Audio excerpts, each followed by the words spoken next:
Hello and welcome back for another Torah Tuesday. I'm Dr. Carmen Imes, Associate Professor of Old Testament at Biola University's Talbot School of Theology. Some of you have asked about what I actually teach here at Biola. I mostly teach undergraduate students. All of our students at Biola in the regular programs take 30 units of Bible and theology. They graduate with a Bible minor in addition to their major. So I teach the core Old Testament class that these students take in order to get their Bible minor. I also teach our Bible majors, and I have classes on biblical theology seminar, on biblical backgrounds, and some electives that are open to any student. And then once every third semester, I teach a grad level class for Talbot.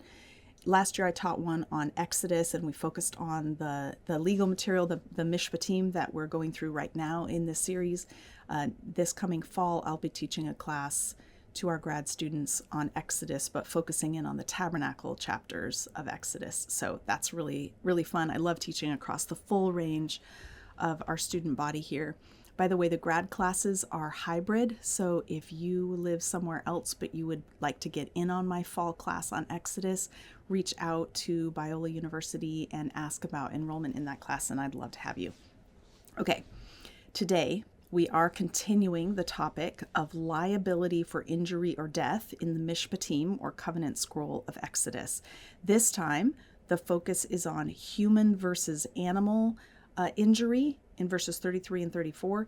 This is an injury to animals, injury or death to animals because of human negligence. And then in verses 35 and 36, we'll talk about animal versus animal injury, and we'll compare that with what we saw last week with animal versus human injury. So beginning in verses 33 and 34, I'll read my translation from the Hebrew. If a man uncovers a pit, or if he digs a cistern and does not cover it, and a bull or donkey falls into it, the owner of the pit must repay in silver. He must repay its owner, and the beast will be his. Okay, first thing to mention is that the Hebrew word bor can be translated as pit or cistern. A pit is a storage receptacle for grain, underground storage for grain. Here's a picture of one from the city of Arad, the Canaanite city of Arad. You can read about the battle that the Israelites have with the residents of Arad in Numbers 21, the first few verses. This pit was in operation and in use when the Israelites attacked that Canaanite city. So if a bor is referring to a grain storage, we would call it a pit. If it's referring to water storage, we would call it a cistern. Notice that it's talking about a bull or a donkey falling into the pit. Bulls and donkeys are higher value animals for farm labor, but they could be symbolic of any animal belonging to one's neighbor that is lost due to human negligence. Notice that there is payment for the death of the animal, but there's no death penalty for the owner of the pit or cistern that is negligent in covering the pit. So because there is no human death, there's no death penalty for humans. They have to pay the owner for the animal, and then they're allowed to eat it.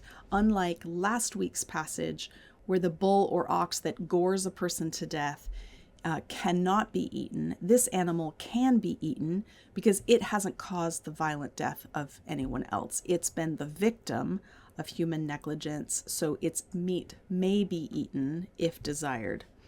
Now moving on to verses 35 and 36.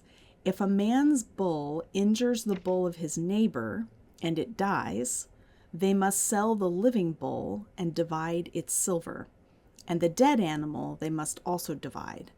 Or if it was known that a bull attacked previously, but its owner didn't guard it, he must surely pay bull for bull, and the dead animal will be his. So this has some similarities with the passage we looked at last week, where we were looking at bulls who injure humans. Notice that the injuring or killing even of another bull does not result in death penalty for the owner even if it's a repeat offense.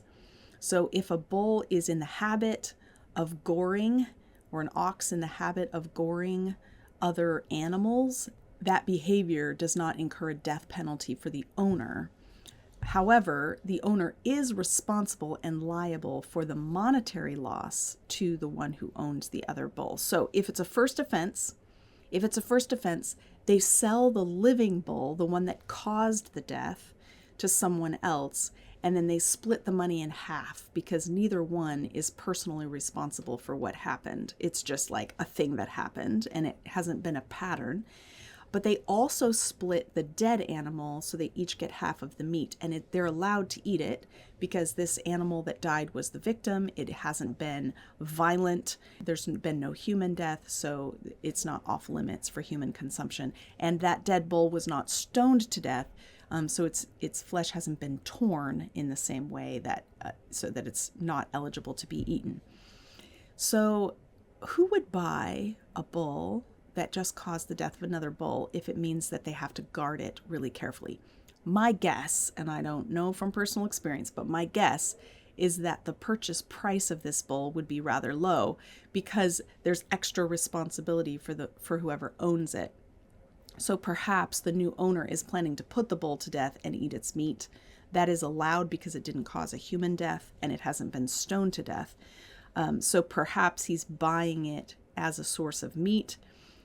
Or perhaps he's buying it and plans to keep a close eye on it and just take the risk. However, if the bull has a second offense, then the owner has to pay for the dead animal and he gets to keep the meat. So he's putting himself in a situation where he might have to have an expenditure that he wasn't planning on. So he's supposed to plan ahead for that. So in that first offense, there's an equal loss and equal benefit to both owners, but whoever buys the bull assumes the risk of it happening again and it not being equal benefit. There is no death penalty for animal or owner because no human died. That's the big difference between this and the deaths of humans in previous paragraphs.